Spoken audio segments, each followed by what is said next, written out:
ವೇದಿಕೆ ಮೇಲೆ ಆಸೀನರಾಗಿರುವಂತಹ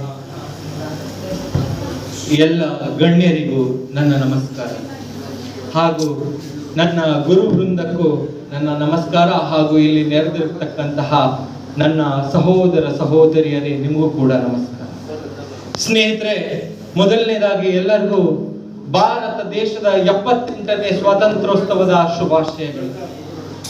ಸ್ನೇಹಿತರೆ, ಇದು 21ನೇ ಶತಮಾನ, ಅನೇಕ ಬದಲಾವಣೆಗಳ ಯುಗ. ಹಳೆ ಬೇರು ಹೊಸ ಚಿಗುರು ಮೂಡಿರಲು ಮರಸೊಬು ಎಂಬುವಂತೆ ನಮ್ಮ ಹಿಂದಿನವರ ಸಂಶೋಧನಾ ಫಲವಾಗಿ, ತ್ಯಾಗ ಬಲಿದಾನದ ಫಲವಾಗಿ ನಾವು ಈ ದಿವಸ ಸ್ವತಂತ್ರವಾಗಿ ಸುಂದರ ಭಾರತ ದೇಶದಲ್ಲಿ ಜೀವನ ನಡೆಸ್ತಾ ಇದ್ದೀವಿ. ಸ್ನೇಹಿತರೆ, ಇವತ್ತು ಬೆಳಗ್ಗೆ ನಾನು ಕಾಲೇಜಿಗೆ ಬಂದಾಗ ಯಾರು ಹೇಳ್ತಾ ಇದ್ರು, ಬ್ರಿಟಿಷರು ಭಾರತಕ್ಕೆ ಸ್ವಾತಂತ್ರ್ಯ ಕೊಟ್ಟು 78 ವರ್ಷ ಆಯ್ತು ಅಂತ. ಆದ್ರೆ ಅದು ತಪ್ಪು. Freedom is not given, freedom is taken. ಸ್ವತಂತ್ರವು ಯಾರೋ ಕೊಟ್ಟಿ ಹೋಗಿದ್ದಲ್ಲ, ಸ್ವತಂತ್ರವು ನಾವು ಪಡೆದಿದ್ದು. ಲಕ್ಷಾಂತರ ಜನ, ಕೋಟ್ಯಾಂತರ ಭಾರತೀಯರು ತನು ಮನ ಧನ ಪ್ರಾಣ ಎಲ್ಲವನ್ನು ತ್ಯಾಗ ಮಾಡಿ, ಸರ್ವಸ್ವವನ್ನೇ ತ್ಯಾಗ ಮಾಡಿ ಈ ದೇಶಕ್ಕೆ ಸ್ವಾತಂತ್ರ್ಯ ಕೊಡಬೇಕು ಅಂತ ಹೋರಾಟ ಮಾಡ್ತಾರೆ. ಹಾಗೆ ಸ್ನೇಹಿತರೆ, ಭಾರತ ದೇಶ ಅತ್ಯಂತ ಸಂಪನ್ಮೂಲ ಭರಿತವಾದಂತಹ ದೇಶ. ಭಾರತ ದೇಶದ ಬಗ್ಗೆ 12ನೇ ಶತಮಾನದಲ್ಲಿ ಪ್ರಪಂಚದಾದ್ಯಂತ ಕೆಲವೊಂದು ಕಡೆ ಭಾರತದ ರಾಜರು ಟ್ರೇಡಿಂಗ್ ಮಾಡಕ್ಕಂತ ಹೋಗ್ತಿದ್ರು, ವ್ಯಾಪಾರ ವಹಿವಾಟುಗಳಿಗೆ ಅಂತ ಹೋಗ್ತಿದ್ರು. ಇವರ ವೇಷಭೂಷಗಳು, ಇವರ ಆಹಾರ ಪದ್ಧತಿಗಳು, ಇವರು ಹಾಕ್ತಿದ್ದಂತಹ ಬಂಗಾರಗಳು, ಇವರು ಹಾಕ್ತಿದ್ದಂತಹ ವಜ್ರ ವೈಡೂರ್ಯಗಳನ್ನ ಕಂಡು ಪ್ರಪಂಚದಾದ್ಯಂತ ಭಾರತವನ್ನ ಯಾವ ತರ ಇರಬಹುದು ಅಂತ ಪರಿಕಲ್ಪನೆ ಮಾಡ್ಲಿಕ್ಕೆ ಪ್ರಾರಂಭ ಮಾಡ್ತಾರಂತೆ. ಆ ಪರಿಕಲ್ಪನೆ ಮಾಡುವಾಗ ಅವರಿಗೆ ಸಿಕ್ಕ ಒಂದು ಬ್ಲೂ ಪ್ರಿಂಟ್ ಏನಂದ್ರೆ, ಭಾರತದ ಸುತ್ತ ನೀರಿದೆ, 3 ಕಡೆ ನೀರಿದೆ, ಮೇಲ್ಗಡೆ ಹಿಮ ಪರ್ವತಗಳಿದೆ ಅಂತ ಗೊತ್ತಾಗುತ್ತಂತೆ. ಅದಕ್ಕೆ ಕ್ರಿಸ್ಟೋಫರ್ ಕೊಲಂಬಸ್ ಭಾರತವನ್ನು ಹುಡುಕಿ ಹೊರಡ್ತಾನೆ. ಆದ್ರೆ ಅವನು ಭಾರತವನ್ನ ಸಿಗಲ್ಲ ಅವನಿಗೆ. ಅವನು ಹೋಗಿ ಅಮೆರಿಕವನ್ನ ನೋಡ್ತಾನೆ. ಅಮೆರಿಕವನ್ನ ನೋಡಿ ಅನ್ಕೊಂತಾನೆ ಇದೇ ಭಾರತ ದೇಶ ಅಂತ, 3 ಕಡೆ ನೀರಿರೋದ್ರಿಂದ. ಆಮೇಲೆ ಅಲ್ಲಿ ಕಾಡು ಜನರನ್ನು ನೋಡಿ ಇವರೇ ಭಾರತೀಯರು ಅಂತ ಹೇಳ್ತಾನೆ. ಆದ್ರೆ ವಾಸ್ಕೋ ಡ ಗಾಮ 14ನೇ ಶತಮಾನದೊಳಗೆ ಭಾರತದ ಕೇರಳಕ್ಕೆ ಪ್ರಪ್ರಥಮ ಬಾರಿಗೆ ಎಂಟರ್ ಆಗ್ತಾನೆ. ಇಲ್ಲಿನ ಸಂಸ್ಕೃತಿಯನ್ನ ನೋಡ್ತಾನೆ, ಇಲ್ಲಿನ ಸ್ಪೈಸಸ್, ಇಲ್ಲಿನ ಬಂಗಾರಗಳು, ಇಲ್ಲಿಂದು ಎಲ್ಲ ಸಂಪನ್ಮೂಲಗಳನ್ನ ನೋಡ್ತಾನೆ. ಬಹಳ ಖುಷಿಯಿಂದ ಹೋಗ್ತಾನೆ. ಒಂದು ಅಂದಾಜಿನ ಪ್ರಕಾರ ಅವನು ಆ ದಿವಸ 1 ರೂಪಾಯಿ ತಗೊಂಡು ಬಂದಿದ್ರೆ 1 ಲಕ್ಷ ರೂಪಾಯಿನ ವಾಪಸ್ ತಗೊಂಡು ಹೋಗಿದ್ನಂತೆ. ಆದ್ರೆ ಭಾರತ ದೇಶಕ್ಕೆ ಇದು ಹೇಗಂದ್ರೆ, ಒಂದು ಸಮುದ್ರದಿಂದ ಒಂದು ಚೊಂಬು ನೀರನ್ನ ತೆಗೆದ ಹಾಗೆ ಆಗಿತ್ತು ಹೊರತು ಬೇರೆ ಏನು ಆಗಿರಲಿಲ್ಲ ಅಂತೆ ಸ್ನೇಹಿತರೆ. ಹಾಗೆ 1608 ಡಿಸೆಂಬರ್ 31ನೇ ತಾರೀಕಿನಂದು ಬ್ರಿಟಿಷರು ಭಾರತ ದೇಶವನ್ನ ಪ್ರಪ್ರಥಮ ಬಾರಿಗೆ ಸೂರತ್ಗೆ ಬಂದು ಇಳಿತಾರಂತೆ ಸ್ನೇಹಿತರೆ. ಬಂದು ಅವರು ಭಾರತ ದೇಶದಲ್ಲಿ ಟ್ರೇಡಿಂಗ್ ಮಾಡಬೇಕು, ಭಾರತ ದೇಶದಲ್ಲಿ ಇರುವಂತಹ ಸಂಪನ್ಮೂಲಗಳನ್ನ ನಾವು ವ್ಯಾಪಾರ ವಹಿವಾಟು ಮಾಡ್ಬೇಕಂತ ಬರ್ತಾರಂತೆ. ಕೇವಲ ಒಂದು ಸ್ಥಳಕ್ಕೆ ಬಂದವರು ಭಾರತ ದೇಶದ ಮೂಲೆಗಳಿಗೆ ಮಾಡಲಿಕ್ಕೆ ಪ್ರಾರಂಭ ಮಾಡ್ತಾರೆ. ಭಾರತ ದೇಶವನ್ನ ಎಲ್ಲವನ್ನ ವೀಕ್ಷಿಸ್ತಾರೆ, ವಿಶ್ಲೇಷಣೆ ಮಾಡ್ತಾರೆ. ಅವಾಗ ಅವರಿಗೆ ಒಂದು ಗೊತ್ತಾಗತ್ತೆ, ಭಾರತ ದೇಶದಲ್ಲಿ ಇರುವಂತ ಕೇವಲ ಒಂದು ಭಾಷೆ ಮಾತಾಡಲ್ಲ, ಹಲವಾರು ಭಾಷೆಗಳನ್ನ ಮಾತಾಡ್ತಾರೆ. ಒಂದು ಅಂದಾಜಿನ ಪ್ರಕಾರ ಸರಿಸುಮಾರು ಅವತ್ತಿನ ಕಾಲಕ್ಕೆ 560ಕ್ಕಿಂತ ಹೆಚ್ಚು ರಾಜಮನೆತನಗಳಿದ್ವಂತೆ ಸ್ನೇಹಿತರೆ. ಅವರಿಗೆ ಒಂದು ವಿಷಯ ಗೊತ್ತಾಗ್ತದೆ, ಇವರಲ್ಲಿ ಬೇರೆ ಬೇರೆ ಪದ್ಧತಿಗಳಿದೆ, ಬೇರೆ ಬೇರೆ ಸಂಸ್ಕೃತಿಗಳಿದೆ. ಈ ಸಂಸ್ಕೃತಿ ಯಾವ ತರ ಸಂಸ್ಕೃತಿ ಇತ್ತಂದ್ರೆ, ಮಲವನ್ನು ತಿನ್ನುವ ಪ್ರಾಣಿ ಒಂದು ನದಿಗೆ ಹೋಗಿ ಸ್ನಾನ ಮಾಡಬಹುದಿತ್ತಂತೆ. ಹಂದಿ ಕೊಚ್ಚೆಯಲ್ಲಿ ಬಿದ್ದಂತಹ ಒಂದು ಎಮ್ಮೆ ಹೋಗಿ ನದಿಯಲ್ಲಿ ಸ್ನಾನ ಮಾಡಬಹುದಿತ್ತು. ಆದ್ರೆ ಒಂದು ಕೆಳಜಾತಿಯವನು ಆ ಕೆರೆಗೆ ಹೋಗಿ ಅವನು ಅಲ್ಲಿ ನೀರು ಕುಡಿಯೋ ಹಾಗೆ ಸ್ನೇಹಿತರೆ. ಅಂತ ಒಂದು ಪದ್ಧತಿ ಇತ್ತು. ಅವಾಗ ಅವರಿಗೆ ಗೊತ್ತಾಗ್ತದೆ, ಭಾರತ ದೇಶವನ್ನ ಒಡೆಯೋದು ಬಹಳ ಸುಲಭ, ಇವರನ್ನ ಸೇರಿಸೋದು ಬಹಳ ಕಷ್ಟ ಅಂತ. ನಮ್ಮ ಈ ಲೂಪ್ ಹೋಲ್ಸ್ ಗಳನ್ನ ಇಟ್ಕೊಂಡು ಒಂದು ರಾಜ್ಯದಿಂದ ಮತ್ತೊಂದು ರಾಜ್ಯಕ್ಕೆ ಜಗಳವನ್ನ ಹಚ್ಚುತ್ತಾ ಕಬಳಿಸ್ತಾ ಬರ್ತಾರೆ ಸ್ನೇಹಿತರೆ. ಹಾಗೆ ಅವರು ಈಸ್ಟ್ ಇಂಡಿಯಾ ಕಂಪನಿಯನ್ನ ಸ್ಥಾಪನೆ ಮಾಡಿ ನಮ್ಮ ದುಡ್ಡು, ನಮ್ಮ ಗಾಳಿ, ನಮ್ಮ ನೆಲದಲ್ಲಿ ನಮ್ಮ ವಸ್ತುಗಳನ್ನ ಮಾರಿ ಟ್ಯಾಕ್ಸ್ ಗಳನ್ನ ಕ್ವೀನ್ ಎಲಿಜಬೆತ್ I ತೆಗೆದುಕೊಂಡು ಹೋಗ್ಕೊಡ್ತಾ ಇದ್ರಂತೆ ಸ್ನೇಹಿತರೆ. ಅವರು ಸರಿ ಸುಮಾರು 200 ವರ್ಷಗಳು ಅವರು ನಮ್ಮನ್ನ ದಬ್ಬಾಳಿಕೆ ಮಾಡ್ತಾನೆ ಬಂದ್ರು. ಯಾವ ತರ ದಬ್ಬಾಳಿಕೆ ಮಾಡಿದ್ರು ಅಂದ್ರೆ ನಮ್ಮ ದೇಶದ ಸಂಸ್ಕೃತಿ ಒಳಗೆ ಕೈ ಹಾಕ್ಲಿಕ್ಕೆ ಪ್ರಾರಂಭ ಮಾಡಿದ್ರು, ನಮ್ಮ ದೇಶದ ಆಂತರಿಕ ವಿಷಯದೊಳಗೆ ಪ್ರಾರಂಭ ಮಾಡಿದ್ರು, ನಮ್ಮ ಒಂದು ಮನೆ ಒಳಗೂ ಕೂಡ ಬರುವಂತಹ ಕೆಲಸ ಅವರು ಮಾಡ್ಲಿಕ್ಕೆ ಪ್ರಾರಂಭ ಮಾಡಿದ್ರು. ಪ್ರಪ್ರಥಮ ಬಾರಿಗೆ 1857 ಮೇ 10ನೇ ತಾರೀಕು ಅವರ ವಿರುದ್ಧ ಬಂಡಾಯವನ್ನ ಭಾರತೀಯರು ಹೇಳ್ತಾರೆ. ನಿಮ್ಮ ಈ ಈಸ್ಟ್ ಇಂಡಿಯಾ ಕಂಪನಿಯ ರೂಲ್ಸ್ ವಿರುದ್ಧ ಬಂಡಾಯ ಹೇಳ್ತಾರೆ, ಅವರ ರೆಗ್ಯುಲೇಷನ್ ಗಳ ವಿರುದ್ಧ ಬಂಡಾಯ ಹೇಳ್ತಾರೆ, ಅವರ ಕಾನೂನುಗಳ ವಿರುದ್ಧ ಬಂಡಾಯವನ್ನ ಹೇಳ್ತಾರೆ ಸ್ನೇಹಿತರೆ. ಆಗ ಬ್ರಿಟಿಷರಿಗೆ ಗೊತ್ತಾಗತ್ತೆ ಇವರು ಹೋರಾಟ ಮಾಡ್ಲಿಕ್ಕೆ ನಿಂತ್ರೆ ಬಹಳ ಕಷ್ಟ ಇದೆ ಅಂತ ಹೇಳಿ ಬ್ರಿಟಿಷರು ಏನ್ ಮಾಡ್ತಾರೆ ಅಂದ್ರೆ ಹತ್ತಿಕ್ಕುವಂತಹ ಕೆಲಸ ಮಾಡ್ತಾರೆ, ಗುಂಡನ್ನು ಹೊಡಿತಾರೆ, ಜೈಲಿಗೆ ಹಾಕ್ತಾರೆ. ಹಾಗಂತ ಭಾರತೀಯರು ಬಿಡೋದಿಲ್ಲ ಸ್ನೇಹಿತರೆ. ಪ್ರಪ್ರಥಮ ಬಾರಿಗೆ 1857ರಲ್ಲಿ ಪ್ರಪ್ರಥಮವಾಗಿ ಬ್ರಿಟಿಷರ ಈಸ್ಟ್ ಇಂಡಿಯಾ ಕಂಪನಿ ವಿರುದ್ಧ ಹೋರಾಟವಾದ ಸಮರವನ್ನ ಭಾರತೀಯರು ಸಾರ್ತಾರೆ ಸ್ನೇಹಿತರೆ. ಇವರು ಎಂತಹ ಕ್ರೌರ್ಯತೆ ಮೆರೆದಿದ್ರು ಅದರ ಒಂದು ಉದಾಹರಣೆ ಕೊಡಬೇಕು. ಕೇವಲ ಒಂದು ಉದಾಹರಣೆ ಅಲ್ಲ, ಇದು ಜ್ವಲಂತ ದುರಂತ ಉದಾಹರಣೆ ಸ್ನೇಹಿತರೆ. 1919 ಏಪ್ರಿಲ್ 19ರಂದು ಪಂಜಾಬಿನ ಅಮೃತಸರದ ಜಲಿಯಾನ್ ವಾಲಾಬಾಗ್ನಲ್ಲಿ ಇದೇ ತರ ನಮ್ಮಂಗೆ ಒಂದು 400-500 ಜನ ಸೇರಿರ್ತಾರೆ. ಒಂದು ಶಾಂತಿಯುತವಾದಂತಹ ಸಭೆ ಮಾಡಬೇಕು ಅಂತ. ಆ ಸಭೆಯಲ್ಲಿ ಬ್ರಿಟಿಷ್ ಒಬ್ಬ ಅಧಿಕಾರಿ, ಅವನ ಹೆಸರು ಕೂಡ ಹೇಳಲಿಕ್ಕೆ ಅಸಹ್ಯವಾಗ್ತದೆ, ಅಂತಹ ನಿಕೃಷ್ಟ ಮಾನವ ಅವನು, ಅಂತ ನೀಚ ಮಾನವ ಅವನು. ಅಲ್ಲಿ ಸೇರಿದಂತಹ ಮಕ್ಕಳು, ಹೆಣ್ಣು ಮಕ್ಕಳು, ಗಂಡು ಮಕ್ಕಳು, ವಯಸ್ಸಾದವರು ಯಾರೆಲ್ಲ ನೋಡದೆ ಎಲ್ಲರ ಮೇಲೆ ಗುಂಡಿನ ಪ್ರವಾಹವನ್ನೇ ಸುರಿಸ್ತಾನೆ, ಗುಂಡಿನ ಮಳೆಯನ್ನೇ ಸುರಿಸ್ತಾನೆ. ಅವತ್ತು ಭಾರತ ಮಾತೆಯ ಬಸ್ಸಿನಲ್ಲಿ ರಕ್ತದ ಕೋಡಿಯೇ ಹರಿತದೆ ಸ್ನೇಹಿತರೆ. ಅಷ್ಟು ನಿಕೃಷ್ಟವಾಗಿ, ಅಷ್ಟು ನೀಚತನದಲ್ಲಿ ಭಾರತೀಯರನ್ನ ಈ ಬ್ರಿಟಿಷರು ನಡೆಸಿಕೊಂಡಿದ್ದಾರೆ ಸ್ನೇಹಿತರೆ.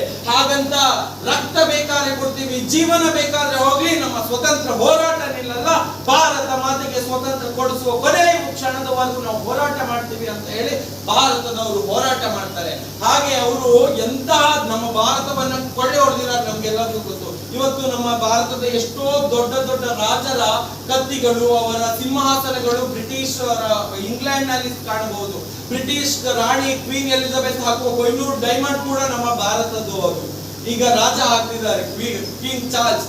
ಆದ್ರೆ ಭಾರತ ದೇಶದಲ್ಲಿ ಯಾವ ತರ ನೈಸರ್ಗಿಕ ಸಂಪನ್ಮೂಲಗಳನ್ನು ಕೊಳ್ಳೆ ಹೊರಟಿದ್ದಾರೆ ಅಂದ್ರೆ ಅವರು 1931 ಗಾಂಧೀಜಿ ಅವರು ದಂಡಿ ಯಾತ್ರೆಗೆ ಹೊರಡ್ತಾರೆ. 1931 ದಂಡಿ ಯಾತ್ರೆಗೆ ಹೋದಾಗ ಅವರು ಉಪ್ಪಿನ ಸತ್ಯಾಗ್ರಹವನ್ನು ಮಾಡ್ತಾರೆ. 241 ಕಿಲೋಮೀಟರ್ ಲಕ್ಷಾಂತರ ಜನ ನಡ್ಕೊಂಡು ಹೋಗ್ತಾರೆ.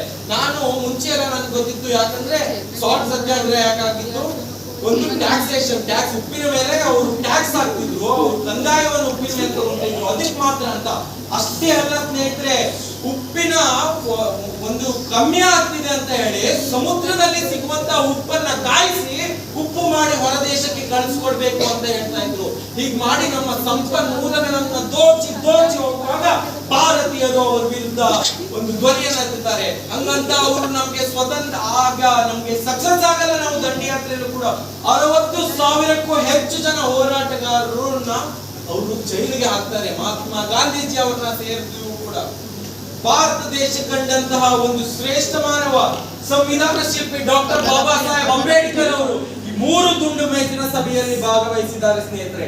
ಅವರು 2ನೇ ದುಂಡು ಮೇಜಿನ ಸಭೆಯಲ್ಲಿ ಹೋದಾಗ ಅವರ ಮೊದಲ ಮಂಡನೆಯೇ ಇದಾಗಿತ್ತು, ಇದು ಸತ್ಯಾಗ್ರಹ, ಇದು ಹೋರಾಟ, ಇವ್ರನ್ನೆಲ್ಲ ಬಿಡಬೇಕು ಅಂತ 60,000 ಭಾರತೀಯರನ್ನ ಬಿಡಿಸ್ಕೊಡ್ತಾರೆ ಡಾಕ್ಟರ್ ಬಾಬಾ ಸಾಹೇಬ್ ಅಂಬೇಡ್ಕರ್ ಸ್ನೇಹಿತರೆ.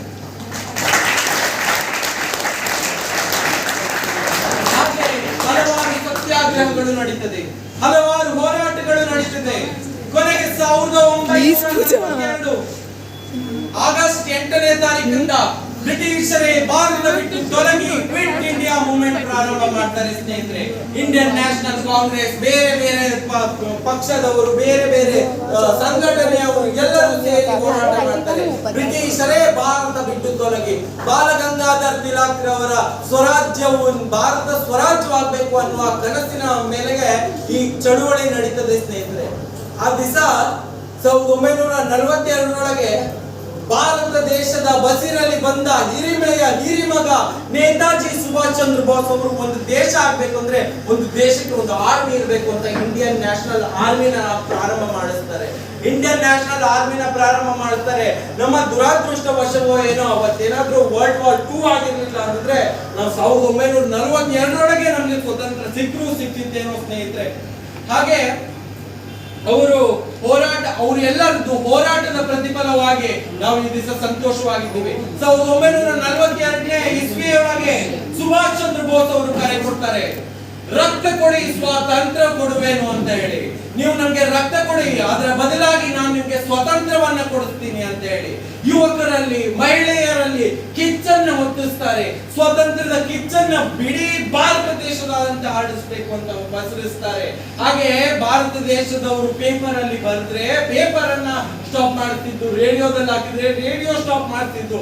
ಸ್ವತಂತ್ರ ಹೋರಾಟ ಮಾಡುವಂತಹ ನಾಯಕರನ್ನ 10 ವರ್ಷಗಳ ಕಾಲ ಜೈಲಿನಲ್ಲಿ ಹಾಕ್ತಿದ್ರು ಸ್ನೇಹಿತರೆ. ಅವರು 20 ವರ್ಷಗಳು ಜೈಲಲ್ಲಿ ಹಾಕ್ತಿದ್ರು, ಗುಂಡಿ ಇಟ್ಟು ಸಾಯಿಸ್ತಿದ್ರು, ದೇಶದ್ರೋಹಿ ಹಣೆಪಟ್ಟಿ ಕೊಟ್ಟಿ ಗಲ್ಲಿಗೆ ಹಾಕ್ತಿದ್ರು ಸ್ನೇಹಿತರೆ ಅವರು. ಇಷ್ಟೆಲ್ಲ ಆಗಿ ನಾವು ಸಂಘಟನೆಯನ್ನ ಮಾತ್ರ ಬಿಡ್ಲಿಲ್ಲ. ಒಂದು ಉದಾಹರಣೆ ಕೊಡ್ಬೇಕಂದ್ರೆ ಮುಂದಿನ ತಿಂಗಳು ನಾವೆಲ್ಲರೂ ಭಾರತೀಯರು ಅತಿ ದೊಡ್ಡದಾದಂತಹ ನಮ್ಮ ಒಂದು ಹಬ್ಬವನ್ನ ಸೆಲೆಬ್ರೇಟ್ ಮಾಡ್ತೀವಿ, ಗಣೇಶ ಚತುರ್ಥಿಯನ್ನ. ಈ ಗಣೇಶ ಚತುರ್ಥಿ ಯಾಕೆ ಆಗಿತ್ತು ಅಂದ್ರೆ 1893ರೊಳಗೆ ಬಾಲಗಂಗಾಧರ್ ತಿಲಕ್ ಅವರು ಸ್ವತಂತ್ರ ಚಳುವಳಿಗಳನ್ನ ಮಾಡಿದ್ರೆ ಈ ಬ್ರಿಟಿಷರು ನಮ್ಮನ್ನ ಹಿಡಿತಾರೆ ಅಂತ ಹೇಳಿ ಈ ಒಂದು ಗಣೇಶನನ್ನ ಸಾಮೂಹಿಕವಾಗಿ ಕೂರಿಸಿ ಗಣೇಶ ಚತುರ್ಥಿಯ ಮಾಡುವ ನೆಪದೊಳಗೆ ಸ್ವತಂತ್ರ ಸಂಗ್ರಾಮವನ್ನ ಮಾಡ್ತಿದ್ರಂತೆ ಬಾಲಗಂಗಾಧರ್ ತಿಲಕ್ ಅವರು. ಅವರು ಒಂದು ಆಗ್ಲೇ ನನ್ನ ಸಹೋದರಿ ಬಹಳ ಚೆನ್ನಾಗಿ ಹೇಳೋದು, ಸ್ವರಾಜ್ಯವು ನನ್ನ ಜನ್ಮಸಿದ್ಧ ಹಕ್ಕು, ನಾನು ಅದನ್ನು ಪಡೆದೇ ತೀರುತ್ತೇನೆ ಅಂತ ಹೇಳಿ ಇವರಿಗೆಲ್ಲರಿಗೂ ಮೋಟಿವೇಶನ್ ಕೊಡ್ತಿದ್ರು, ಸ್ವತಂತ್ರದ ಕಿಚ್ಚನ್ನ ಹಚ್ಚುತ್ತಿದ್ರು. ಹೀಗೆ ಗಣಪತಿ ಹಬ್ಬದಲ್ಲಿ ಕೂಡ ಸ್ವತಂತ್ರ ಸಂಗ್ರಾಮವನ್ನ ಮಾಡ್ತಿದ್ರು. ಆದ್ರೆ ವಿಷಾದನೀಯ ವಿಷಯವೇನಂದ್ರೆ ಈ ದಿವಸ ಅದೇ ಗಣಪತಿ ಹಬ್ಬಗಳಲ್ಲಿ ಕೆಲವೊಂದು ಕಡೆ ವೆಸ್ಟ್ ಬೆಂಗಾಲ್ ಬೇರೆ ಬೇರೆ ಕಡೆ ಧರ್ಮಗಳ ಒಂದು ಹೊಡೆದಾಟಗಳು ನಡೀತದೆ, ಧಾರ್ಮಿಕವಾಗಿ ಕೋಮು ಗಲಭೆಗಳು ಆಗ್ತದೆ. ಆದ್ರೆ ಅವತ್ತು ಅವರು ಕೋಮಿಗಾಗಿ ಒಂದೇ ಒಂದು ಧರ್ಮದ ಪರವಾಗಿ ಮಾಡಿರ್ಲಿಲ್ಲ, ದೇಶದ ನಾಗರಿಕ ಪರವಾಗಿ ಮಾಡಿದ್ರು, ದೇಶದ ಸಂಸ್ಕೃತಿಯ ಪರವಾಗಿ ಮಾಡಿದ್ರು, ದೇಶ ಚೆನ್ನಾಗಿರ್ಬೇಕು ಅಂತ ಮಾಡಿದ್ರು. ಸುಭಾಷ್ ಚಂದ್ರ ಬೋಸ್, ಡಾಕ್ಟರ್ ಬಾಬಾ ಸಾಹೇಬ್ ಅಂಬೇಡ್ಕರ್, ಮಹಾತ್ಮ ಗಾಂಧೀಜಿ, ನೆಹರೂಜಿ, ಝಾನ್ಸಿ ರಾಣಿ ಲಕ್ಷ್ಮೀಬಾಯಿ, ಕಿತ್ತೂರು ರಾಣಿ ಚೆನ್ನಮ್ಮ, ಕೆಳದಿ ಚೆನ್ನಮ್ಮ, ಹೀಗೆ ಸಾವಿರಾರು ಹೋರಾಟಗಾರರ ರಕ್ತದ ಪ್ರತಿಫಲವಾಗಿ ಹೋರಾಟದ ಪ್ರತಿಫಲವಾಗಿ ಬ್ರಿಟಿಷರ ಕಪಿಮುಷ್ಟಿಯಿಂದ 1947 ಆಗಸ್ಟ್ 15ನೇ ತಾರೀಕಂದು ನಮ್ಗೆ ಸ್ವಾತಂತ್ರ್ಯ ಬರುತ್ತೆ ಸ್ನೇಹಿತರೆ. ಇವತ್ತಿಗೆ 78 ವರ್ಷಗಳ ಹಿಂದೆ ನಮ್ಮ ಹಿರಿಯರ ಒಂದು ಶ್ರಮದ ಫಲವಾಗಿ ನಮ್ಗೆ ಸ್ವಾತಂತ್ರ್ಯ ಸಿಗ್ತದೆ ಸ್ನೇಹಿತರೆ. ಹಾಗೆ ಈ ಸ್ವಾತಂತ್ರ್ಯ ಅನ್ನೋದು ಬಹಳ ದೊಡ್ಡ ಜವಾಬ್ದಾರಿ ಅಂತ ಮಹಾತ್ಮ ಗಾಂಧೀಜಿ ಅವರು ಹೇಳಿದ್ರು. ಸ್ವತಂತ್ರ ಸಿಕ್ಕಿದೆ, ಇನ್ನು ಸಿಕ್ಕಿದ ಮೇಲೆ ಇದು ಸಣ್ಣದಲ್ಲ, ಇದು ಬಹಳ ದೊಡ್ಡ ಜವಾಬ್ದಾರಿ ಅಂತ. ನಾವು ಡೆವಲಪಿಂಗ್ ಕಂಟ್ರಿ, ನಾವು ಇನ್ನೇನು 80-85ನೇ ವರ್ಷ ಭಾರತದ ಸ್ವತಂತ್ರೋತ್ಸವದೊಳಗೆ ನಾವು ಡೆವಲಪ್ ಆಗಿರ್ಬೇಕು ಅಂತ ಹೇಳ್ತೀನಿ. ಯಾಕಂದ್ರೆ ದೇಶ ಪ್ರೇಮ ಅನ್ನೋದು ನಮ್ಗೆಲ್ಲರಿಗೂ ಬರ್ಬೇಕಂತೆ. ಚಂದ್ರಶೇಖರ್ ಆಜಾದ್ ಅವರು ಹೇಳ್ತಾರೆ, ನಿನ್ನ ರಕ್ತ ಇನ್ನೂ ಕುದಿಯಲಿಲ್ಲ ಬಂದರೆ ನಿನ್ನ ರಕ್ತನಾಳದಲ್ಲಿ ಹರಿಯುತ್ತಿರುವುದು ರಕ್ತವಲ್ಲ ನೀರು ಅಂತ. ದೇಶ ಪ್ರೇಮವು ಯುವಕರ ಧ್ಯೇಯವಾಗಿದ್ದರೆ ಅವನ ಬದುಕು ಸಾರ್ಥಕತೆಯೇ ಇಲ್ಲ ಅಂತ ಹೇಳ್ತಾರೆ ಸ್ನೇಹಿತರೆ. ದೇಶಕ್ಕಾಗಿ ನಾವು ಏನ್ ಕೊಡ್ತೀವಿ ಅನ್ನೋದು ಮುಖ್ಯವಾಗ್ತದೆ. ದೇಶವು ನಮ್ಗೆ ಸರ್ವಸ್ವವೂ ಕೊಟ್ಟಿದೆ. ಬೇರೆ ಬೇರೆ ದೇಶಗಳನ್ನ ನೋಡಿದ್ರೆ ನಿಮಗೆ ಗೊತ್ತಾಗ್ತದೆ ನಾವು ಎಷ್ಟು ಪುಣ್ಯವಂತನು ಅಂತ ಹೇಳಿ. ಹಾಗಾಗಿ ನಾವು ಎಂತ ಭಾರತ ದೇಶದಲ್ಲಿದ್ದೀವಿ ಅಂದ್ರೆ ಪ್ರಪಂಚದಲ್ಲಿ 5 ದೇಶಗಳು ಸೂಪರ್ ಕಂಪ್ಯೂಟರ್ ನ ಪ್ರೊಡ್ಯೂಸ್ ಮಾಡಬಹುದು, ಅದರಲ್ಲಿ ನನ್ನ ಭಾರತ ದೇಶ ಒಂದು. ಪ್ರಪಂಚದಲ್ಲಿ 4 ದೇಶಗಳು ಕ್ರಿಯೋಜೆನಿಕ್ ಇಂಜಿನಿಯರ್ಸ್ ನ ಕೊಡುತ್ತೆ, ಅದರೊಳಗೆ ನನ್ನ ಭಾರತ ದೇಶ ಒಂದು. ಪ್ರಪಂಚದಲ್ಲಿ 3ನೇ ಅತಿ ದೊಡ್ಡ ಫಾರ್ಮಸ್ಯೂಟಿಕಲ್ ಇಂಡಸ್ಟ್ರಿಯನ್ನ ಕೊಟ್ಟಿರುವ ದೇಶ ನನ್ನ ಭಾರತ ದೇಶ. ಪ್ರಪಂಚದಲ್ಲಿ ಅತಿ ಹೆಚ್ಚು ಮೊಬೈಲ್ ಸ್ಥಾಪನೆ ಮಾಡುವಂತ ದೇಶ ನನ್ನ ಭಾರತ ದೇಶ. ಪ್ರಪಂಚದಲ್ಲಿ ಅತಿ ಹೆಚ್ಚು ವಜ್ರ ಕಟ್ ಮಾಡುವ ನಂಬರ್ 1 ದೇಶ ನನ್ನ ಭಾರತ ದೇಶ. ಪ್ರಪಂಚದಲ್ಲಿ ಚಂದ್ರಯಾನ ಮಾಡಿ